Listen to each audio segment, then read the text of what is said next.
Olá, pessoal, boa tarde a todos. É com imenso orgulho que a gente está aqui novamente para poder compartilhar um pouquinho de conhecimento com todos vocês nessa Semana da Saúde. A gente tem trabalhado aí em diversos temas para que a gente possa cuidar, né, da promoção da saúde e não da doença. E hoje a gente tem um palestrante bem especial para poder falar um pouquinho para a gente conhecer, né, os impactos da Covid, que é um tema aí que faz parte da nossa realidade, digamos assim. Dr. Dalmo Jaci Monteiro, ele é pneumologista, foi vice-presidente e diretor, e atua atualmente, né, está no Hospital Unimed Petrópolis. Doutor, é com muito prazer aí que eu passo a palavra para você poder compartilhar um pouquinho dos seus conhecimentos e depois a gente ter a oportunidade de abrir para que as pessoas possam fazer perguntas, enfim, a gente deixar esse momento mais descontraído possível, apesar do tema ser um tema delicado, né, que a gente vem vivendo aí ao longo desse tempo. É com o senhor. Só agradeço a vocês de poder ter a oportunidade de conversar sobre essa situação tão atual, né, e que cada vez mais a gente precisa tomar conhecimento para que nós possamos aprender a nos protegermos e como você começou a conversa, em que tudo que a gente faz do ponto de vista da medicina sempre é importante ter o conhecimento e a gente trabalhar sempre na prevenção. Quanto mais a gente puder prevenir as doenças, não tenho dúvida que nós conseguiremos avançar mais na saúde de todos nós, né? Hoje, o processo todo, né, da pandemia, e a gente vai falar disso de uma maneira geral, a pandemia nada mais é do que você não conseguir mais controlar um tipo de doença infecciosa que ela passa a ser disseminada em várias partes do mundo. Não é mais uma coisa restrita em um município, nem em uma cidade, nem num país, né? Ela atingiu proporções descomunais, né?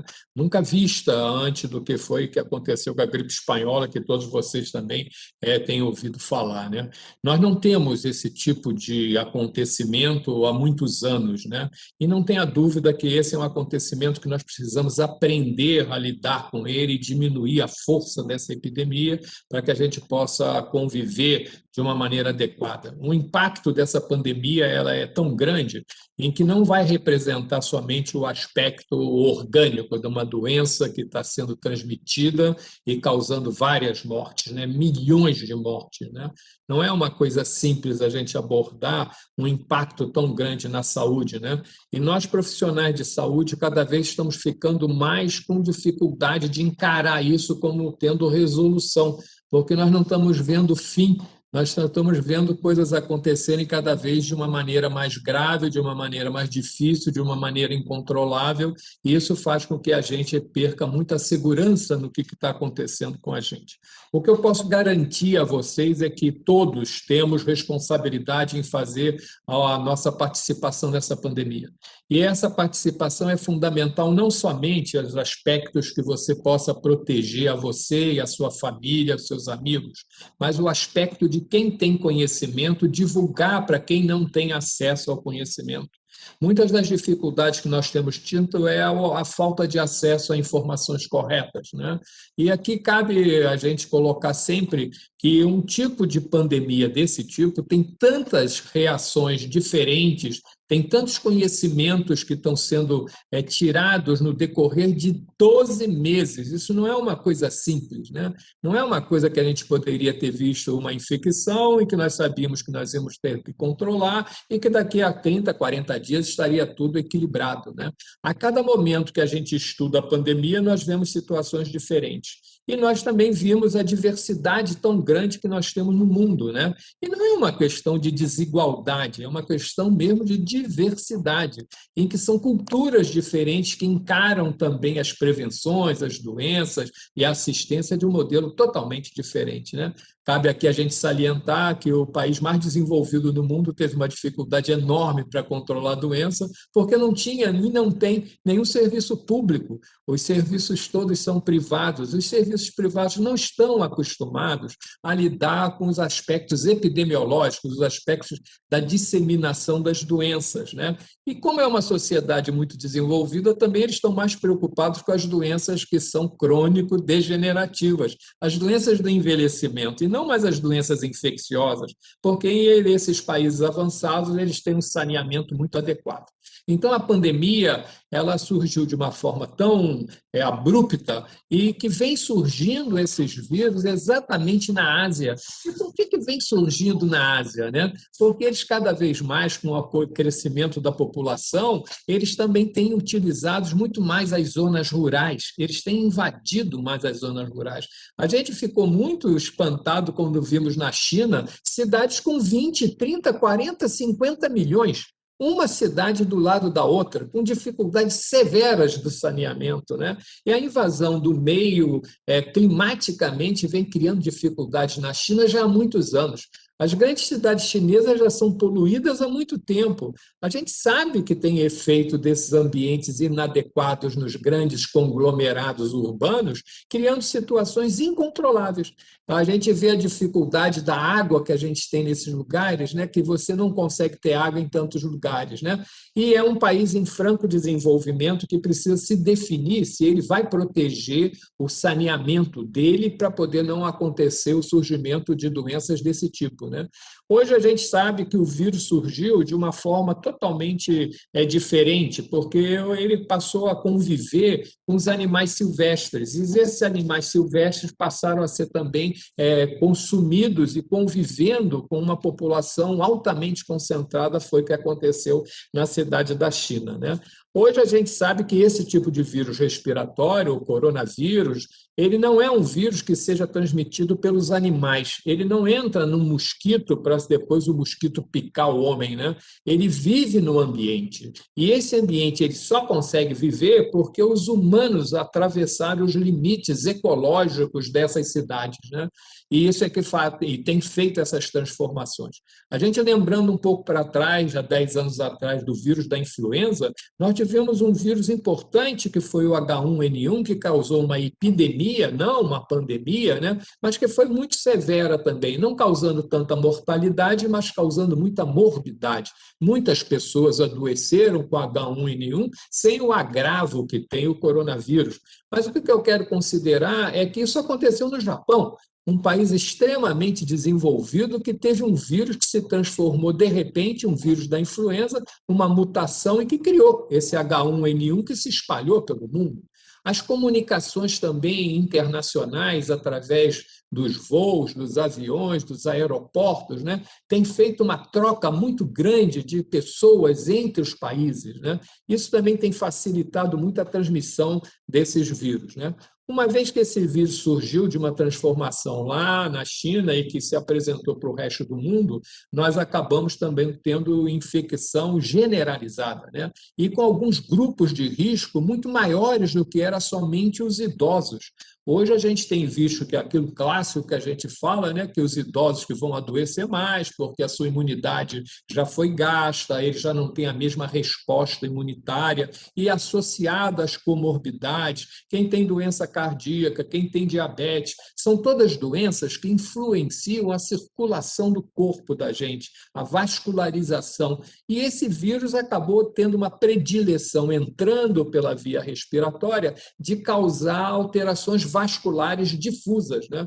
Esse vírus não causa só um problema pulmonar, ele causa um problema no corpo todo, né? Algumas pessoas evoluem com insuficiência renal, outras pessoas evoluem com manifestações cerebrais, outras pessoas com distúrbios cardiológicos, cardiocirculatórios, né? Agora, o que é importante a gente considerar sobre não a gravidade da pandemia? É que 80% das pessoas contaminadas pelo coronavírus, elas apresentam poucos sintomas ou sintoma nenhum.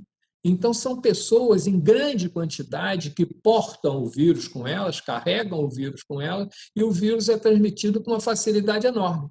Ele tem uma característica também diferenciada, né? Os estudos genéticos que foram feitos agora, recentemente, para que a gente pudesse categorizar como é que é o modelo desse vírus para ele poder ser reproduzido, para a gente criar as vacinas, né? Mostrou que também ele tem uma capacidade de penetração nas células muito maior do que os outros vírus respiratórios.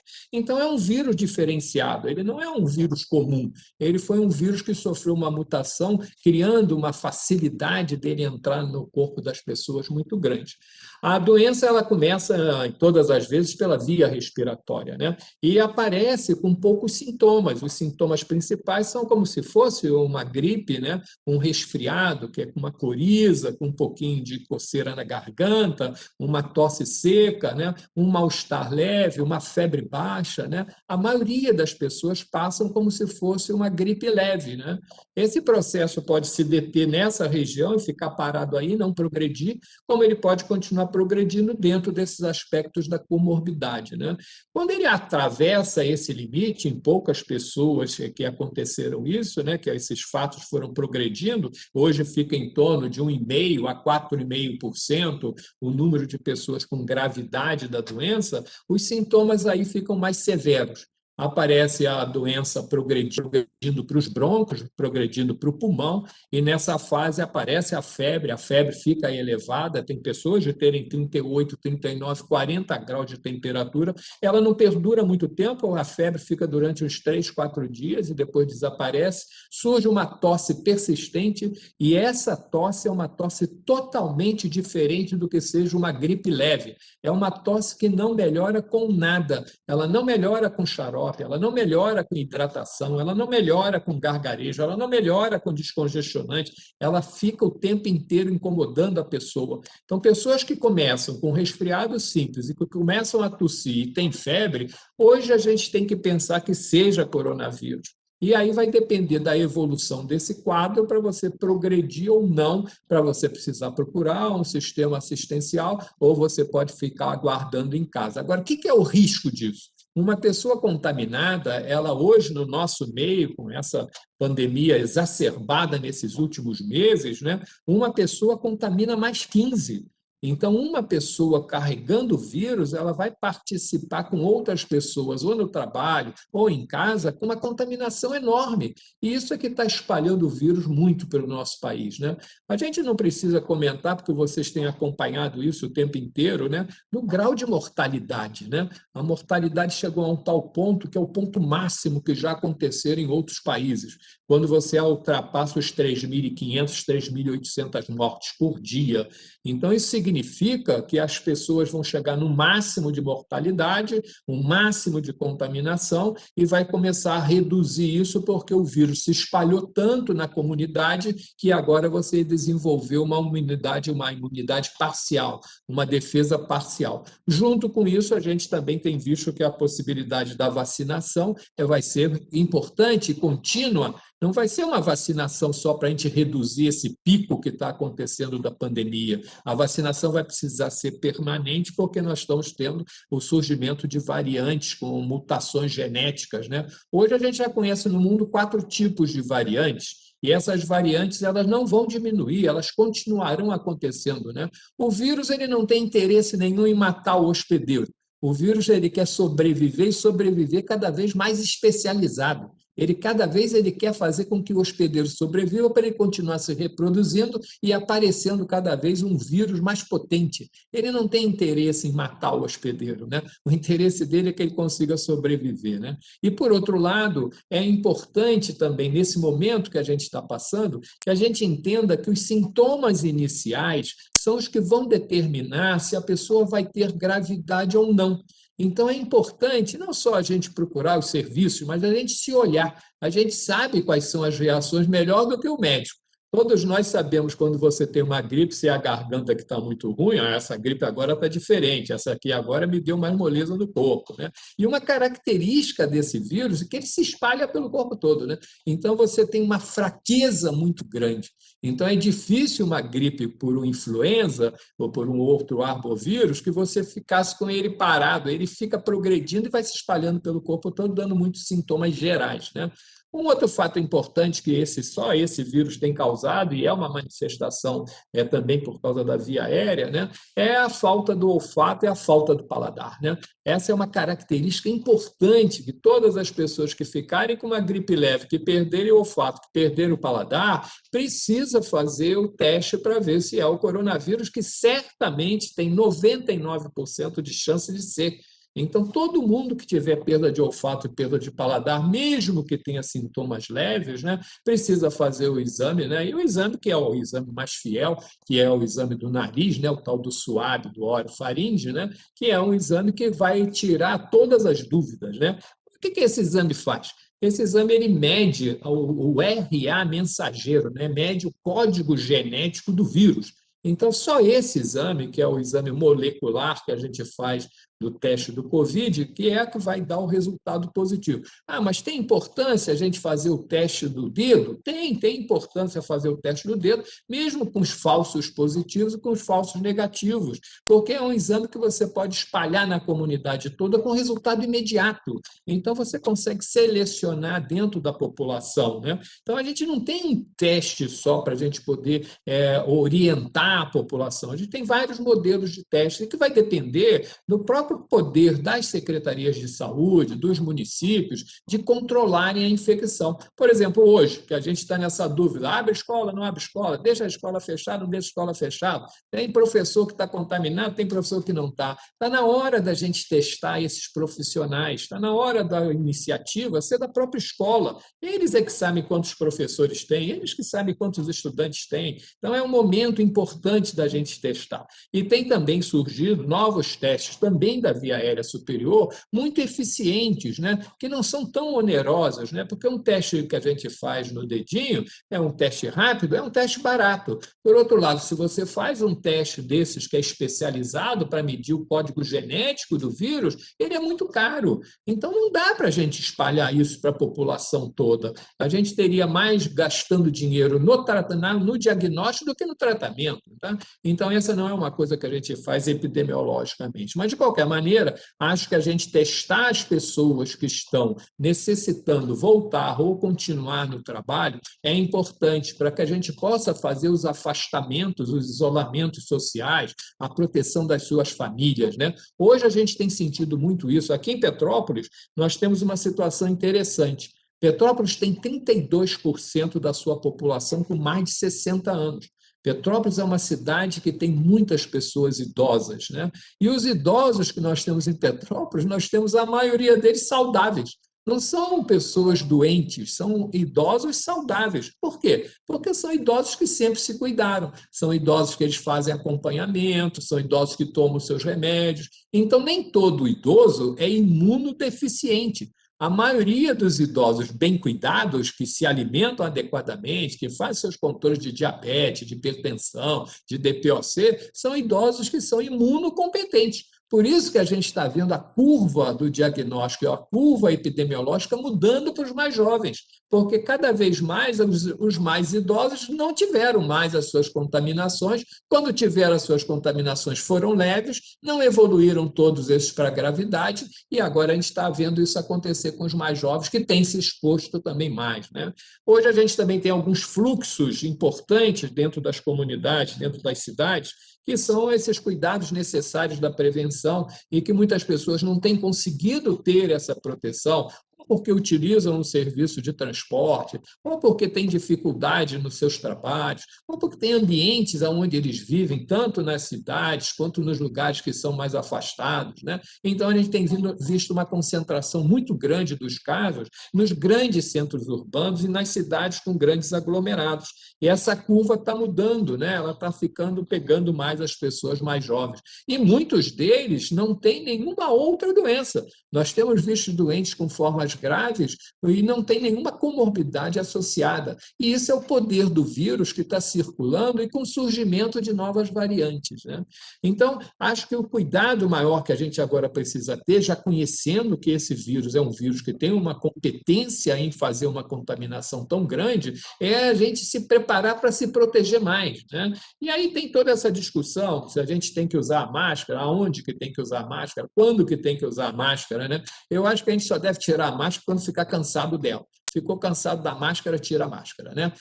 É importante a gente também salientar que existem dezenas de tipos de máscara, né? Tem lá as máscaras que são fundamentais para a gente usar nos ambientes médicos, hospitalares, né? Que é aquela máscara chamada N95, né? Que a gente chama de bico do pato, né? Que é uma máscara que veda completamente e aperta no rosto, faz uma vedação completa da respiração, né?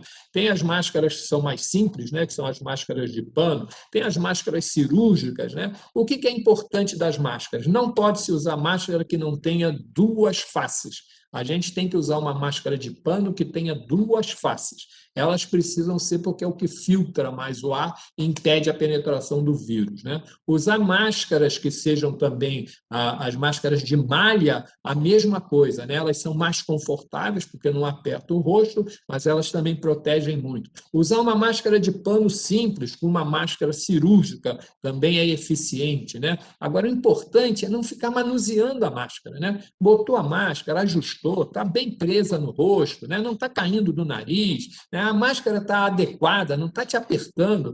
É essa máscara que a gente tem que usar, né? Eu, por exemplo, quando saio para trabalhar, eu já saio com N95. Quando eu não estou no meu ambiente hospitalar e de consultório, eu vou usar uma máscara que é de malha, né? Tem pessoas que gostam de usar outras máscaras, né? Meu neto já falou que eu deveria usar uma máscara do Capitão América, né? Agora, você já imaginou eu aparecer com uma máscara do Capitão América, né? Tá? Eu gostaria muito, né? Mas essa eu não posso utilizar agora no momento. Então, tem todos os modelos que as pessoas têm que usar e o que eu acho importante é começar pela máscara. Depois da máscara, a gente tem a questão do isolamento. É importante não aglomerar, está na porta do elevador, tem mais gente dentro, não vai, espera o elevador, né? Está entrando numa loja, foi comprar alguma coisa, né? Tem mais gente lá dentro, não entra, fica do lado de fora, né? Acho que esse conceito vai ser daqui para frente, porque esse coronavírus ele não vai desaparecer. Ele vai continuar se espalhando e a gente vai continuar aprendendo a lidar com ele. Não vai ser só a gente tomar a vacina, vão aparecer variantes que as vacinas vão acabar também não cobrindo. Então, a gente tem que aprender a proteger a nossa respiração, né? Vocês vejam só uma coisa interessante que eu tinha começado a falar e acabei que não concluí. No Japão, que é um dos países mais desenvolvidos do mundo, há muito tempo, quando começou a ter a gripe do H1N1, que começou no Japão, né, eles já usavam a máscara. E eles usavam a máscara por causa da poluição. Eles não usavam para contaminação e passaram a estender a máscara depois que surgiu o H1N1, eles passaram a estender a máscara como uma proteção individual. Esse aspecto eu vejo assim muito interessante da gente discutir sempre e a gente adotar isso nas grandes empresas, porque os funcionários ouvem muito bem o que as pessoas fazem nas grandes empresas, né? E vocês têm essa participação importante, cada vez vocês estão crescendo mais, cada vez vocês, se Deus quiser, vão ter mais funcionários, então a gente precisa lidar com isso, trabalhando a cabeça dos funcionários, né? Para que eles possam se proteger mais a eles e os familiares deles, né? Então, esses aspectos da contaminação, eu acho que eu já consegui falar mais algumas coisas, né? Agora, então, um dos temas que Gisele colocou aqui para eu falar para vocês é a gente falar sobre a vida depois do Covid, né? A vida depois do Covid, você sabe que eu não tenho dúvida que vai ser interessantíssima, né?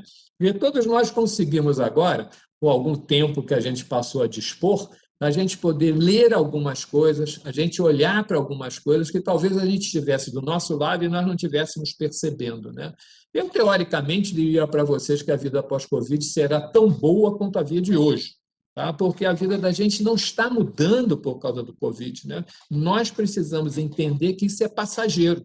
Nós estamos passando um período crítico e prolongado. Talvez o que tenha nos assustado muito é a gente ficar prolongadamente tendo que lidar com isso todos os dias, né? Por outro lado, a gente sempre teve essa proposta de ter um dia melhor. Nós sempre trabalhamos assim. Todos nós que temos todas as nossas atividades, nós gostaríamos de poder fazer um exercício que alguns puderam fazer agora, né? Tínhamos mais cuidado com a nossa alimentação e nós passamos a olhar agora também que a gente precisa comer melhor, né? Nós também olhamos que nós precisamos descansar mais, né? Não dá para só trabalhar, trabalhar, trabalhar. A gente precisa conciliar isso, ter um equilíbrio diferenciado, né? Eu tenho chamado muito a atenção, eu já tenho muitos anos de formado. Eu também me sinto muito satisfeito por eu poder trabalhar. né? Porque eu acho que o trabalho é uma das coisas mais importantes na vida do homem, né? E esse trabalho, eu também olhei assim, será que agora não está na hora de eu dar uma paradinha? Porque agora esse Covid está no meu calcanhar, né? Aí eu olhei para trás e falei assim, não, eu agora sou mais necessário do que eu era antes, porque agora precisa ter uma palavra, não só pelo conhecimento, mas a palavra também que dias melhores sempre virão. Nós tivemos uma participação interessante, vocês vivenciaram isso um pouco, que foi a história da AIDS. Na década de 80, nós não tínhamos como fazer nenhum tipo de tratamento para a AIDS. Hoje nós temos uma dezena de remédios para tratamento da AIDS, né? Hoje nós não tínhamos a vacina da influenza, nós há 10 anos temos vacina da influenza.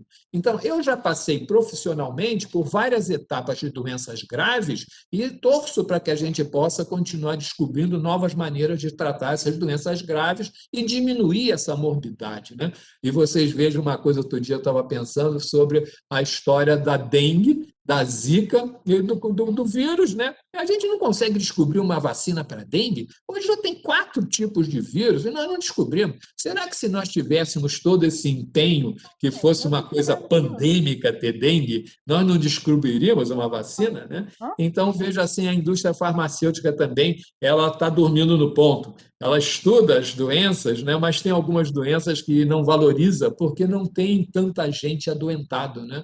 Então, acho que é o momento da gente repensar também como que nós vamos fabricar vacina para mais outras doenças que são infecciosas. Nós temos uma doença no nosso país, que é uma doença que já vem sendo controlada, que é a febre amarela. A febre amarela, há anos que a gente tem vacina para a febre amarela, e quantas vezes a gente se expõe à febre amarela tendo complicações severas e a gente acaba não valorizando uma vacina da febre amarela que está disponível, né? Então, eu quero dizer para vocês que a vida pós-Covid me preocupa mais, não com os adultos, me preocupa mais é com as crianças e com os adolescentes, né? Eles estão sofrendo muito pelo afastamento, né? Nós adultos ficamos chateados que não dá mais para abraçar, não dá mais para beijar, não dá mais para estender a mão, né? Mas por outro lado, as crianças, elas têm essa necessidade por serem crianças, né?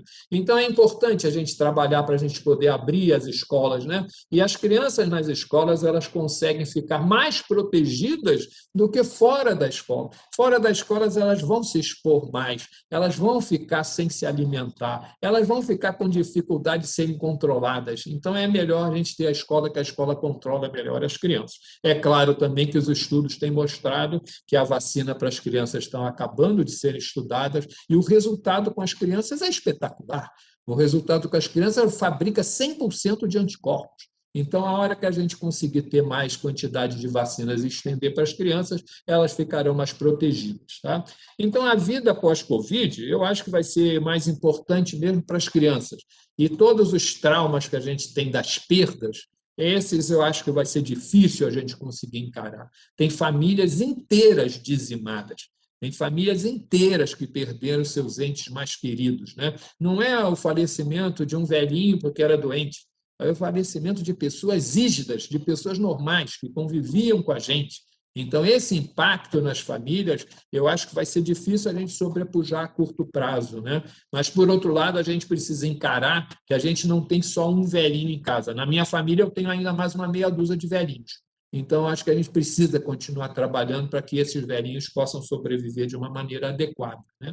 Tá? O outro aspecto que eu acho importante, né, e já comentei várias vezes aqui com vocês, é a importância da vacina, né? A vacina fez um negócio espetacular na ciência, né? Nós descobrimos 2 tipos de vacina por estudos genéticos. É um sucesso da humanidade, que é um negócio enorme, né? Descoberto por alguns cientistas não valorizados, cientistas que ninguém acreditava que eles poderiam descobrir a vacina assim, mas altamente estudiosos. No nosso meio, então, os nossos geneticistas demonstraram um conhecimento profundo da ciência, né? E a gente não se engane, não. Esses cientistas, eles se comunicam diariamente, eles vivem em centros de excelência, eles trocam informações permanentemente, eles são cuidadosos nos estudos deles, né? Hoje eu estava vendo como é que conseguiram fazer uma alteração que vem acontecendo no cérebro das pessoas. Inventaram um modelo num camundongo que imita o cérebro da gente. Então, olha que coisa brilhante eles estarem estudando com determinação, com afinco e descobrindo coisas interessantes que foi da vacinação interessante, que é você poder utilizar o código genético para você fabricar vacina. Nós estamos acostumados a ter as vacinas que são atenuadas, né? A gente pega o vírus, bota o vírus dentro de uma incubadora, essa incubadora faz ele ficar mais fraco a tal ponto dele não contaminar, fazendo doença, né? Essa é a maioria das vacinas que a gente tem no mundo, né? As vacinas fabricadas em São Paulo, fabricadas aqui no Rio de Janeiro, trabalham com isso, né? As vacinas lá do exterior, da Inglaterra, uma também nos Estados Unidos, eles fizeram com código genético. Pega um pedacinho do código genético do vírus, né, faz aquilo se reproduzir, o que tem uma alta capacidade tecnológica e industrial. Você consegue fabricar uma quantidade muito grande de vacinas com esse método, né, e você consegue espalhar isso rapidamente para proteger a população. Então, a história da vacina do coronavírus criou uma situação diferenciada de um estudo espetacular do código genético do vírus, né? Algumas doenças já vêm sendo estudadas, que são doenças genéticas já há muito tempo, já vem sendo estudado. Um dos grandes geneticistas do mundo é uma professora lá da UPS, a professora Katz, que já vem também determinando essas coisas das doenças geneticamente determinadas, né? Então, acho que a vacina do coronavírus trouxe esse conhecimento espetacular da gente poder vacinar com mais eficiência e mais rapidez uma quantidade grande de vacinas, né? Agora, eu tenho pensado assim, né? Não é só a gente fabricar a vacina, né? Como é que eu distribuo isso, né? Não é uma coisa simples eu distribuir 50 milhões de doses de vacina em um mês. Não é uma coisa simples eu ter 50 milhões de frascos de vidro, né? Não é uma coisa simples eu ter 50 milhões de seringas. E não é uma coisa simples eu ter 50 milhões de pessoas para aplicar a vacina. Como é que eu vou fazer isso num curto espaço de tempo, né? Então, a eficiência que a gente tem notado dos serviços de saúde, postos de saúde, unidades sanitárias, né, em fazer isso de uma maneira adequada, é espetacular. Né? Eu fico olhando quando a gente olha o drive-thru, né? Que é uma situação totalmente nova. Né? Quem vai no drive-thru para tomar uma vacina, entrou de carro, tomou a vacina e foi embora. Né? Não é uma coisa comum da gente ter visto isso no nosso meio. Né? Como também não é uma coisa comum a gente olhar as pessoas fazendo filas e mais filas porque querem tomar a vacina, que sabem da eficiência da proteção com uma fila, porque acostumaram a vida inteira a tomar vacina. A gente já conhece vacina desde o tempo da varíola. Então, essas pessoas que são mais idosas, elas ficam agradecidas por poderem ter tomado a vacina. E é uma maneira que a gente tem que continuar também divulgando a vacinação. A vacinação, com tudo que a gente tem ouvido, tem mais benefício do que prejuízo. O custo-benefício da vacina é muito maior do que o prejuízo. E as reações adversas que tiveram foram mínimas. Então, a gente não precisa ficar preocupado desses efeitos colaterais que algumas pequenas pessoas tiveram. É importante a gente vacinar para a gente criar uma imunidade comunitária, a gente criar uma forma da gente deter o crescimento do vírus e de novas variantes desse vírus. Então, esse impacto que a gente vai ter numa vacinação rápida é muito importante, né?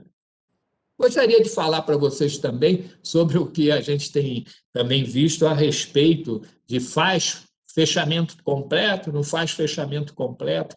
Cada comunidade no nosso país é uma comunidade diferente. É uma comunidade que algumas são mais amadurecidas, outras são menos, algumas são mais respeitosas, outras são menos respeitosas, algumas têm mais conhecimento e outras têm menos conhecimento. Me chamou muita atenção, no estado do Rio de Janeiro, um município que sempre foi depreciado, que se chama São João do Meriti, tem um dos melhores resultados do Brasil. Me chamou muita atenção, em Manaus, depois de terem passado aquilo tudo, hoje é o menor índice de contaminação que nós temos no Brasil. Então, a hora que a gente consegue fazer com que as pessoas caminhem para um setor, para um caminho, para um lugar só, com conhecimento, com delicadeza, com a gente educado, a gente consegue resultados espetaculares. Então, acho que o que falta é a gente continuar comunicando, comunicando, comunicando, com informações que sejam corretas, com informações que sejam precisas, através das empresas, né? E que isso que eu estou fazendo aqui com vocês é um pedacinho do que vocês vão fazer muito mais do que eu, que são pessoas que já estão bem treinadas para cuidar das pessoas. O que faz a diferença da saúde da gente são as pessoas serem cuidadas. E o cuidado é a gente poder conversar, né? que tu quer que eu fale mais?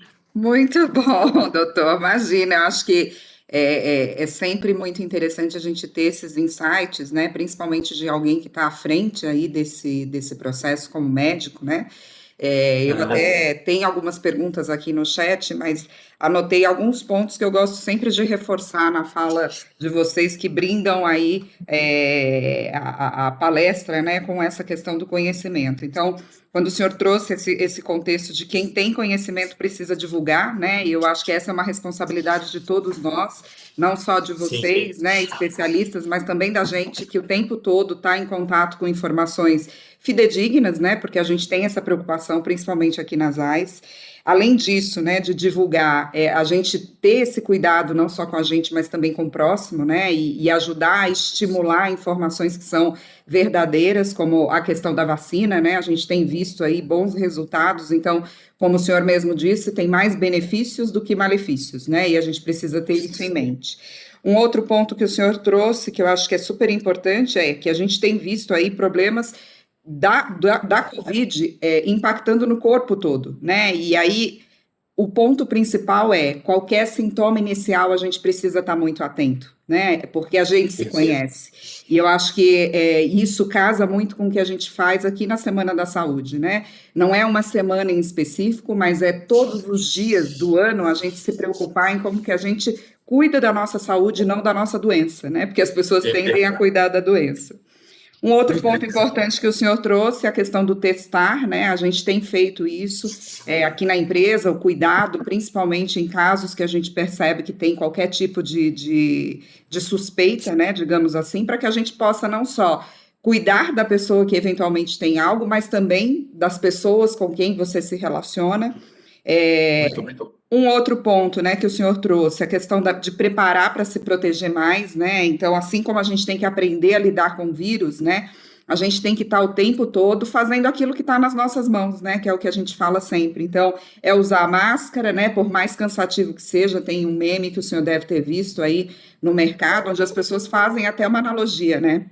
É mais fácil usar a máscara para você se proteger ou ser entubado, né? Eventualmente, se você precisa de alguma coisa nessa linha. O outro ponto, a questão do isolamento ou distanciamento social, né? Que a gente fala muito, nem todo mundo conhece, né? A gente sabe, ou melhor, nem todo mundo tem essa oportunidade, mas a gente sabe que tem condições de você, mesmo tendo que trabalhar presencialmente, se cuidar, né? Não ficar próximo, né? Usando a máscara, fazendo a higienização constante das mãos, e isso o senhor trouxe muito, muito bem.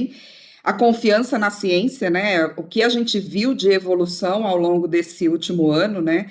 E eu acho que isso casa com essa questão do vida pós-Covid que o senhor trouxe, né? Justamente por quê? Porque a gente tem que levar os aprendizados, né? Que a gente tem adquirido ao longo do tempo na questão do equilíbrio, saber que dias melhores virão, a gente tem trazido muito isso para as nossas pessoas, né? A gente precisa acreditar num amanhã melhor, porque essa fase vai passar, né? E é óbvio que esse cuidado com crianças e adolescentes, né, acaba sendo uma atividade adicional, porque de fato são pessoas que não estão preparadas aos tombos da vida, né? Estão tomando aí ainda numa dimensão muito inicial. Doutor, tenho aqui algumas perguntas que eu queria compartilhar com o senhor, acredito que algumas até o senhor já respondeu. Mas aqui, uma das perguntas foi, né, por que a forte inclusão da faixa etária mais nova, abaixo dos 40 anos, agora nessa segunda onda? Não sei se o senhor quiser dar um reforço, o senhor falou muito dessa questão de serem pessoas que estão mais expostas, né? Isso. E o processo também, como a gente está tendo essas variantes, hoje a gente também está achando que o fato das pessoas mais jovens, elas não tinham ainda nenhuma imunidade, não tinham ainda nenhum anticorpo e pegaram um vírus que tem uma capacidade de penetração maior, que é essa variante P1 que nasceu lá em Manaus. Então, nós temos tido agora, nas várias cidades maiores do nosso país, essa variante como sendo a predominante. Então, provavelmente, ela tem uma capacidade infecciosa maior do que o primeiro coronavírus, e isso está fazendo com que os mais jovens fiquem com mais sintomas. Bacana. Uma outra pergunta aqui: quantas vezes devo trocar a máscara por dia? Essa, né, é uma informação que sempre falam, mas pensando aí na orientação que o senhor traz para a gente. Aí eu tenho que colocar assim, sabe, sei lá, que é uma pessoa muito faladora. Então, se é uma pessoa que fala muito, vai trocar essa máscara toda vez que sentir ela molhada, né? Então, a máscara sempre deve ser trocada quando ela fica molhada, né? Então, as pessoas só de falarem, elas vão naturalmente colocando a sua saliva na máscara, né? Aí eu acho que a hora que molhar está na hora de trocar. Né? A máscara que a gente usa, se você usa uma de pano, se você usa de duas faces de pano, se você usa numa malha de duas faces, o ideal é que você tenha duas, três máscaras. Né? Quando chegar no final do dia, você vai botar para lavar. Se você tem que usar permanentemente, o ideal é você trocar a máscara quando ela molhar e quando a máscara ficar também alguma coisa frouxa. Né? Está na hora de você trocar a máscara. Né? Tá? Bacana. Uma outra pergunta é: com o tempo, o Covid poderá ser considerado como a gripe de hoje em dia, onde com algum remédio pode ser mais controlado, ou somente a vacina será o meio mais apropriado, igual o H1N1? Eu acho que vai caminhar igual a influenza, sabe? Por outro lado, a gente está tendo muitas variantes, então o processo deve ficar mais prolongado do que foi a influenza, né? Mas o processo eu acho que vai ser isso. A proteção será com a vacina. A vacina é que vai deter a evolução de novos surgimentos de vírus mais potentes. E, por outro lado, as pessoas fabricarão mais anticorpos a cada ano que tomarem as vacinas, né? Bacana. E uma outra pergunta: temos visto empresas lançando máscaras com nanopartículas de prata. Qual é a sua opinião sobre isso? Eu acho que ainda é muito precoce para a gente achar que essas vacinas serão melhores, né? Por outro lado, você usar um conteúdo de nanopartículas de prata, não tenha dúvida que vai ser eficiente no isolamento, né? Mas eu acho que é um processo que talvez a gente tenha que guardar para o futuro, se nós tivéssemos uma doença incontrolável. Eu acho que no momento que a gente tem disponível, deve ser suficiente para nos proteger. Bacana, doutor. Pessoal, alguma pergunta adicional?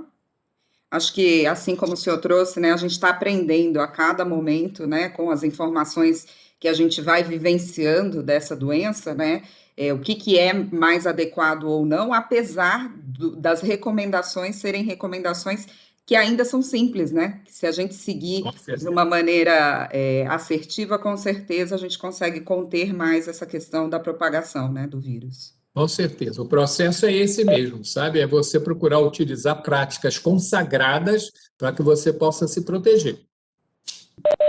Usando aí a experiência de, né, de países que têm conseguido conter, né, e que têm usado de uma maneira correta essa questão dos cuidados, né? E aí, você comentando isso, hoje o que a gente tem visto, nós estamos no dia 8 de abril.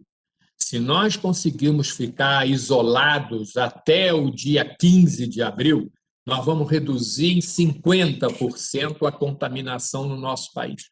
Então, é um processo que a gente deve levar em consideração severamente de ficar isolado um pouco mais de tempo. É verdade.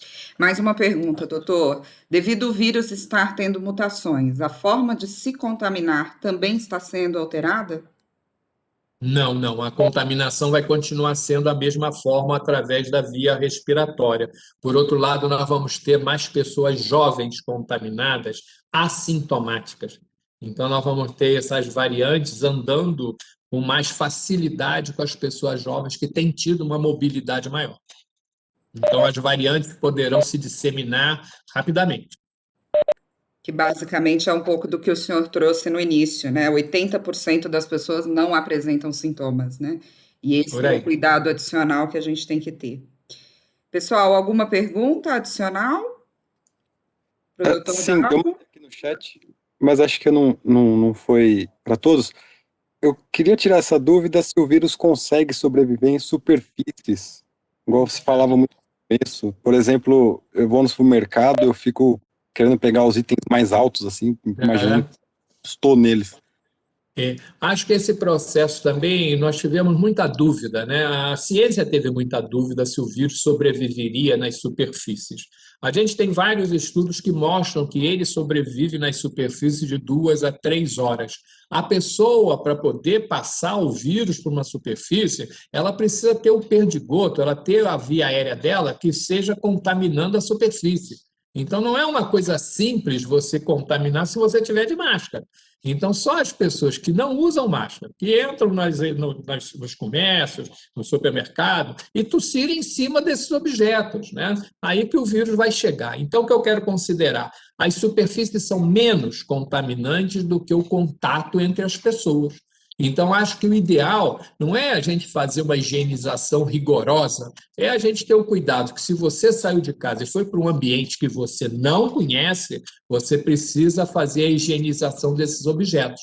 Hoje também os supermercados têm tido mais controle. Já não fica aquele aglomerado tão grande dentro de alguns supermercados que estão proibindo, né? A hora que vê que tem tanta gente dentro do ambiente, não deixa entrar mais ninguém, né? Mas eu acho que a possibilidade de contaminação por superfícies, por objetos, é menor do que o contato entre as pessoas. E se existe, tem que ter uma pessoa que tossiu em cima disso.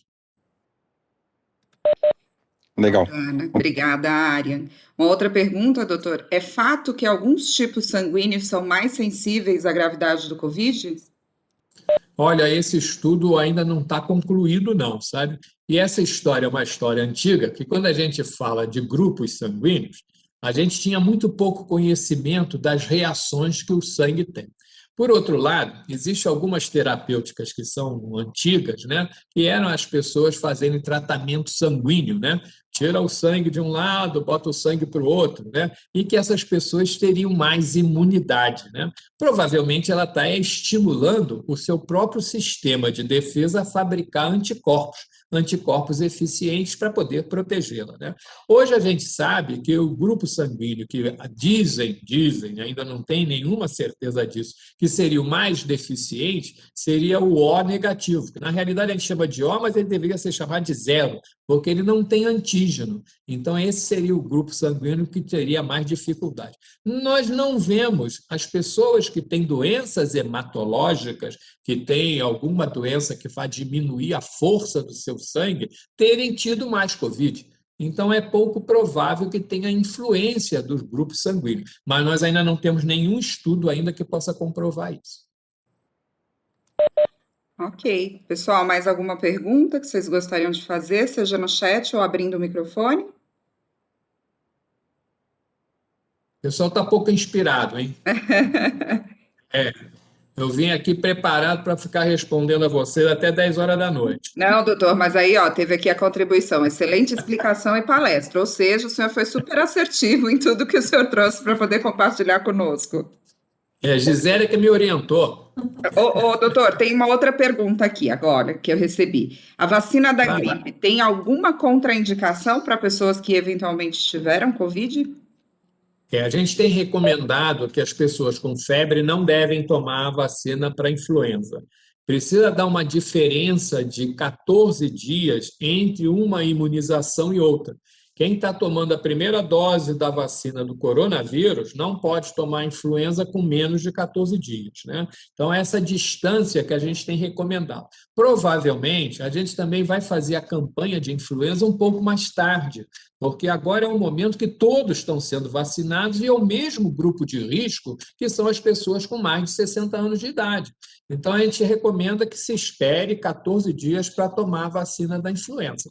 Tá? É uma vacina importante, porque a gente já tem a segurança de dizer que a vacina da influenza tem protegido muito as pessoas idosas de não ficarem com pneumonia. Então, é um processo interessante. Hoje, a gente sabe que 80% das pessoas idosas falecem de pneumonia. Então, é importante tomar a vacina da influenza. Tá?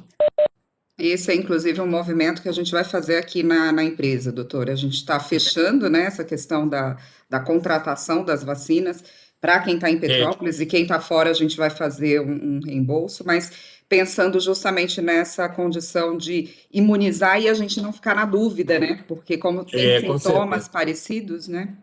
Eu sugiro a vocês que vocês façam a campanha de vacinação de influenza para maio. Tá? Acho que é o momento ideal para a gente fazer, sabe? Acho que aí a gente já vai ter um grande grupo de pessoas vacinadas de Covid e a gente não vai ter tanto impacto se tiver umas coisas confluentes, tá? Pensando, inclusive, nesse tempo, né, que precisa aguardar para poder fornecer a vacina. Isso. Vai ser mais seguro, né? Vai ser mais seguro, né? Tá? Agora, Deus queira que a gente consiga fazer da vacina do Covid igual como a gente está fazendo da influenza, né? Que a gente possa adquirir a vacina e a gente estender essa vacinação, né? Tá? E essa discussão crônica que tem entre público e privado, né? Eu sempre acho que tudo que for para beneficiar a pessoa, não tem problema se for público ou se for privado. Vai beneficiar, vamos fazer. Muito bom, doutor. Pessoal, alguma pergunta adicional? Estamos aí seguindo para os minutos finais da palestra.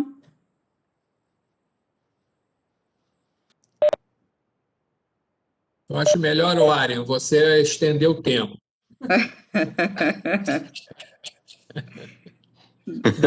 Não, eu já resolvi minha dúvida aqui.